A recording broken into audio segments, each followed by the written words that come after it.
ಸ್ನೇಹಮಯಿ ಕೃಷ್ಣ ವಿರುದ್ಧ ಮತ್ತೊಂದು ಎಫ್ಐಆರ್ ದಾಖಲಾಗಿದೆ. ದೂರು ಕೊಟ್ಟು 2 ತಿಂಗಳ ಬಳಿಕ ಎಫ್ಐಆರ್ ದಾಖಲಾಗಿದೆ. ನಿನ್ನೆಯಷ್ಟೇ ಅವರನ್ನು ಬಂಧಿಸಲಾಗಿತ್ತು ಒಂದು ಪ್ರಕರಣದಲ್ಲಿ. ಈಗ ಮತ್ತೊಂದು ಎಫ್ಐಆರ್ ದಾಖಲಾಗಿದೆ. ಈ ದೂರು ಕೊಟ್ಟು 2 ತಿಂಗಳಾಗಿತ್ತು, ಈಗ ಎಫ್ಐಆರ್ ದಾಖಲಾಗಿದೆ.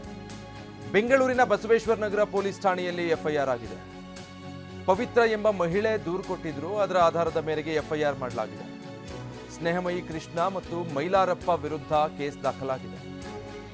ಕಳೆದ ವರ್ಷ ಆತ್ಮಹತ್ಯೆ ಮಾಡಿಕೊಂಡಿರ್ತಾರೆ ಪವಿತ್ರ ಅವರ ಪತಿ ಸಾವಿನ ಮರು ತನಿಖೆಗೆ ಸ್ನೇಹಮಯಿ ಕೃಷ್ಣ ಆಗ್ರಹಿಸಿದ್ರು. ಅಲ್ಲದೆ ಮೈಲಾರಪ್ಪ ವಿರುದ್ಧ ಕೂಡ ದೂರು ನೀಡಿದ್ದನ್ನ ವಾಪಸ್ ಅಂದ್ರೆ ದೂರನ್ನ ಹಿಂಪಡೆಯೋದಕ್ಕೆ ತಾಕೀತು ಮಾಡಿದ್ರು ಅನ್ನುವಂಥ ಆರೋಪ ಅವರ ಮೇಲೆ ಕೇಳಿ ಬಂದಿದೆ. ಪವಿತ್ರ ಅವರ ಮನೆ ವಿಳಾಸಕ್ಕೆ ಸ್ನೇಹಮಯಿ ಕೃಷ್ಣ ಪತ್ರ ಬರೆದು ಈ ರೀತಿ ತಾಕೀತು ಮಾಡಿದ್ರು ಅಂತ ಹೇಳಿ ಪವಿತ್ರ ಮಹಿಳೆ ಆರೋಪಿಸಿ ದೂರು ಕೊಟ್ಟಿದ್ದಾರೆ.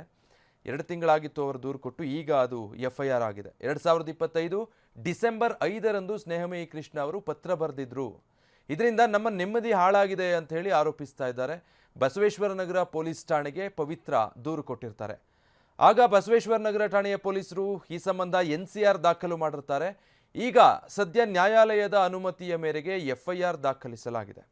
ಪವಿತ್ರ ಅನ್ನುವಂಥ ಮಹಿಳೆ ಅವರ ಪತಿ ಆತ್ಮಹತ್ಯೆಗೆ ಶರಣಾಗಿರ್ತಾರೆ. ಆ ಪ್ರಕರಣದ ಮರು ತನಿಖೆ ಆಗಬೇಕು ಅಂತ ಹೇಳಿ ಜೊತೆಗೆ ಪತ್ರ ಬರೆದಿದ್ದಾರೆ ಅನ್ನೋ ವಿಚಾರ ಆರೋಪಕ್ಕೆ ಕಾರಣ.